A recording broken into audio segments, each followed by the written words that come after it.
ವರ್ತೂರ್ ಸಂತೋಷ್ ಅವರು ಇದ್ದಾರಲ್ವಾ, ಅವರು ತಮ್ಮ ಮನಸ್ಸಲ್ಲಿ ಇರುವಂತಹ ಒಂದು ದುಃಖವನ್ನು ಹೊರಗೆ ಹಾಕಿದ್ರು ಅಂತಲೇ ಹೇಳ್ಬೋದು.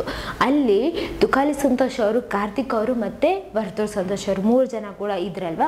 ಅವಾಗ ಹೇಳಿದರು, ನನ್ನಿಂದ ತನಿಷಾಳನ್ನು ದೂರ ಮಾಡಿದ ಪಾಪಿ ಇವನು ಅಂತ ಹೇಳಿ ಕಾರ್ತಿಕ್ ಕಡೆ ಕೈ ಮಾಡಿ ತೋರಿಸಿದ್ರು. ಅಂದರೆ ತನಿಷಾ ಮೇಲೆ ಇವರಿಗೆ ಇದ್ದಂತಹ ಒಂದು ಫ್ರೆಂಡ್ಶಿಪ್ ಇದೆ ಅಲ್ವಾ, ಅದು ಅಂದರೆ ಸಡನ್ನಾಗಿ ನಡ್ಬರ್ಕ ಕಟ್ ಆಗಿಬಿಡ್ತು. ಆಮೇಲೆ ಸ್ವಲ್ಪ ಇಬ್ಬರಿಗೂ ಮನಸ್ತಾಪ ಆಯಿತು. ಅದಕ್ಕೆಲ್ಲ ಕಾರಣ ಇವರೇ ಅನ್ನೋ ಒಂದು ಮಾತನ್ನ ಹೇಳಿದ್ರು ಅಂತಲೇ ಹೇಳ್ಬೋದು. ಯಾಕಂತಂದರೆ ಈಗ ಫ್ರೆಂಡ್ಶಿಪ್ ಅಂತ ಅಂದಾಗ ವರ್ತೂರ್ ಸಂತೋಷ್ ಅವರು ಅದಕ್ಕೊಂದು ವ್ಯಾಲ್ಯೂ ಕೊಡ್ತಾರೆ. ಆಮೇಲೆ ಫ್ರೆಂಡ್ ಅಂತ ಹೇಳಿ ನಂಬಿದ ಮೇಲೆ ಕೈ ಕೊಡಲ್ಲ. ಆಮೇಲೆ ಏನೇ ಆದರೂ ಕೂಡ ನಾನು ಅವ್ರ ಜೊತೆ ನಿಲ್ತೀನಿ ಅನ್ನೋ ಒಂದು ಅವ್ರದ್ದು ನೋಡಿದ್ದೀವಲ್ವ ನಾವು. ಸೊ ಅದು ಒಳ್ಳೇದು ಅಂತ ಅನಿಸುತ್ತೆ ಅಂತಲೇ ಹೇಳ್ಬೋದು. ಯಾಕಂತಂದರೆ ಎಲ್ಲರೂ ಇದೇ ಥರ ಇರಲ್ಲ. ಏನಪ್ಪ ಆಟ ಅಂದರೆ ಆಟ ಅಷ್ಟೇ, ಏನು ಫ್ರೆಂಡ್ಶಿಪ್ ಹೋಗಲಿ ಅಂತ ಹೇಳೋರು ಇದ್ದಾರ, ಅಂಥವ್ರನ್ನ ನೋಡಿದ್ದು ಇದೆ ಅಲ್ವಾ.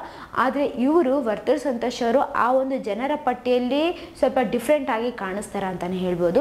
ಯಾಕಂತಂದರೆ ಫ್ರೆಂಡ್ ಅಂದಮೇಲೆ ಫ್ರೆಂಡೇ, ಅದು ಏನೇ ಮಾಡಲಿ ಫ್ರೆಂಡ್ ಅಂತ ಹೇಳಿ ನಿಂದಿರ್ತಾರೆ ಅಂತಾನೆ, ಅವ್ರ ಸಾಥ್ ನಿಂದಿರ್ತಾರೆ ಅಂತಲೇ ಹೇಳ್ಬೋದು.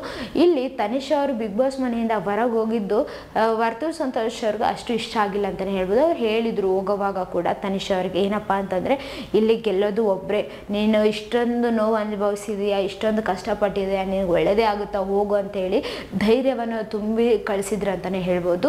ಅವರು ಕೂಡ ಚೆನ್ನಾಗಿ ಬಂದು ಹಗ್ ಮಾಡಿಕೊಂಡು ಹೋದರು. ಈ ಒಂದು ಮಾತನ್ನು ಅವ್ರು ಹೋಗುವಾಗ ನನ್ನ ಹಗ್ ಮಾಡ್ಕೊಂಡು ಹೋದ್ಲು ಅಂಥೇಳಿ ಒಂದು ಮಾತನ್ನು ಕೂಡ ಹೇಳಿದರು. ಅಂದರೆ ಒಳ್ಳೆ ಫ್ರೆಂಡ್ ನನಗೆ ಅಂತ ಹೇಳಿ ಅವ್ರು ಹೇಳಿದಾರಲ್ವ. ಸೊ ಇವರ ಒಂದು ಫ್ರೆಂಡ್ಶಿಪ್ಪು ಬಿಗ್ ಬಾಸ್ ಮನೆಯಿಂದ ವರ್ತೂರ್ ಸಂತೋಷ್ ಅವರು ಹೊರಗೆ ಬಂದ ಮೇಲೆ ಕೂಡ ಇರುತ್ತಾ ಇಲ್ವಾ ಕಾದು ನೋಡಬೇಕಾಗಿದೆ. ಇರುತ್ತಂತಲೇ ಹೇಳ್ಬೋದು. ಯಾಕಂತಂದರೆ ಅಲ್ಲಿ ಹೊರಗಡೆ ಇಷ್ಟೊಂದು ಕ್ಲೋಸ್ ಆಗಿರೋಕ್ಕಾಗಲ್ಲ. ಯಾಕಂತಂದರೆ ಯಾರ್ಯಾರ ಮನೆಯಲ್ಲೇ ಅವ್ರವ್ರು ಇರ್ತಾರೆ, ಯಾರ್ಯಾರ ಕೆಲಸದಲ್ಲಿ ಅವ್ರವ್ರು ಬ್ಯುಸಿ ಆಗಿಬಿಡ್ತಾರಲ್ವ. ಸೊ ಈ ಒಂದು ಬಿಗ್ ಬಾಸ್ ಮನೆಯಲ್ಲಿ ಇದ್ದಂತಹ ಇಷ್ಟು ದಿನ ಮೆಮೊರೀಸನ್ನು ಮಾತ್ರ ಯಾರೂ ಮರೆಯಂಗಿಲ್ಲ ಅಂತಲೇ ಹೇಳ್ಬೋದು. ಬಟ್ ವರ್ತೂರ್ ಸಂತೋಷ್ ಅವರಿಗೆ ಈಗ ಈ ಒಂದು ಬಿಗ್ ಬಾಸ್ ಮನೆಯಲ್ಲಿ ಸಿಕ್ಕಿರೋದು ಅಂದರೆ ಆತ್ಮೀಯ ಗೆಳೆಯರು, ಆತ್ಮೀಯ ಗೆಳತಿ ಅಂತಂದರೆ ವರ್ತೂರ್ ಸಂತೋಷ್ ಅವರಿಗೆ ತುಕಾಲಿ ಸಂತೋಷ್ ಅವರೊಬ್ಬರು, ಆಮೇಲೆ ತನಿಷಾ ಅವರೊಬ್ಬರು ಅಂತಲೇ ಹೇಳ್ಬೋದು. ಅವರು ಇವರಿಬ್ಬರ ಹೆಸರನ್ನು ಕೂಡ ತುಂಬ ತೊಗೊಳ್ತಾರೆ ಅಂತಲೇ ಹೇಳ್ಬೋದಲ್ವ. ಸೊ ಅದೆಲ್ರಿಗೂ ಕೂಡ ಗೊತ್ತಿದೆ. ಒಳ್ಳೆ ಫ್ರೆಂಡ್ ಅಂತ ಹೇಳಿ ತುಂಬ ಚೆನ್ನಾಗಿ ಕ್ಲೋಸ್ ಆಗಿದ್ರು, ತುಂಬ ಚೆನ್ನಾಗಿ ಮಾತಾಡ್ತಿದ್ರು, ತುಂಬ ಚೆನ್ನಾಗಿದ್ರು. ಇವರಂತೂ ಜೋಡಿ ನೋಡೋದಕ್ಕಂತೂ ತುಂಬ ಚೆನ್ನಾಗಿತ್ತು ಅಂತಲೇ ಹೇಳ್ಬೋದು. ಇವರ ಈ ಒಂದು ಫ್ರೆಂಡ್ಶಿಪ್ ಜೋಡಿ ಇದೆ ಅಲ್ವಾ, ತುಂಬ ಚೆನ್ನಾಗಿತ್ತು. ಈ ಒಂದು ಬಿಗ್ ಬಾಸ್ ಮನೆಯಲ್ಲಿ ಎಲ್ಲರೂ ಕೂಡ ಜಗಳಗಳು ಅದು ಇದು ಮಾಡಿಕೊಂಡ್ರು. ಆದರೆ ಇವ್ರು ಇದ್ದಾರಲ್ವ, ಇವರ ಒಂದು ಫ್ರೆಂಡ್ಶಿಪ್ಗೆ ಅದು ಯಾರ ಕಣ್ಣು ಬಿದ್ದರೂ ಕೂಡ ಇವರು ಅಷ್ಟೊಂದು ರ್ಯಾಶ್ ಆಗಿ ಮಾತಾಡೋದಾಗಲಿ ದೂರ ಹೋಗೋದಾಗಲಿ ಮಾಡ್ಕೊಂಡಿಲ್ಲ ಅಂತಲೇ ಹೇಳ್ಬೋದು.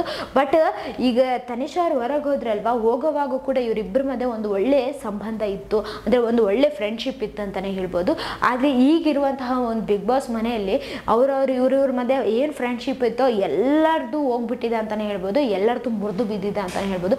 ಆದರೆ ಇಲ್ಲಿ ವರ್ತೂರ್ ಸಂತೋಷ್ ಅವರ ಒಂದು ಗೆಳೆತನ ಇದೆ ಅಲ್ವಾ, ಅದು ಮಾತ್ರ ಅಸಲು ಕೆಳಗಡೆ ಬೀಳೋ ಚಾನ್ಸೇ ಇಲ್ಲ ಅಂತಲೇ ಹೇಳ್ಬೋದು. ಯಾಕಂತಂದರೆ ತನಿಷಾ ಅವ್ರು ಹೋಗ್ಬಿಟ್ರು, ಒಂದು ಒಳ್ಳೆ ಬಾಂಡಿಂಗ್ ಇಟ್ಕೊಂಡೇ ಹೋದರು. ಇವಾಗ ತುಕಾಲಿ ಸಂತೋಷ್ ಅವರು ಏನೇ ಮಾಡಿದ್ರು ಕೂಡ ವರ್ತೂರ್ ಸಂತೋಷ್ ಅವ್ರು ಮಾತ್ರ ಅವ್ರಿಗೆ ಕೈ ಕೊಡೋದಾಗಲಿ ಮೋಸ ಮಾಡೋದಾಗಲಿ ಮಾಡಲ್ಲ ಅಂತಲೇ ಹೇಳ್ಬೋದು. ಇದೆಲ್ಲ ನಿಮ್ಗೆ ಈಗಾಗಲೇ ಗೊತ್ತಾಗಿದೆ ಅಂತ ಹೇಳಿ ತಿಳ್ಕೊಳಕತ್ತೀನಿ. ಮತ್ತು ವರ್ತೂರ್ ಸಂತೋಷ್ ಅವ್ರ ಬಗ್ಗೆ ಏನು ಅನ್ನಿಸ್ತಿದೆ ಕಮೆಂಟ್ನಾಗ ತಿಳಿಸ್ರಿ. ಇದೇ ಥರ ಮತ್ತಷ್ಟು ವಿಡಿಯೋಸ್ಗಾಗಿ ನಮ್ಮ ಚಾನಲನ್ನು ಲೈಕ್ ಮಾಡಿ, ಶೇರ್ ಮಾಡಿ, ಸಬ್ಸ್ಕ್ರೈಬ್ ಆಗಿ. Thank you.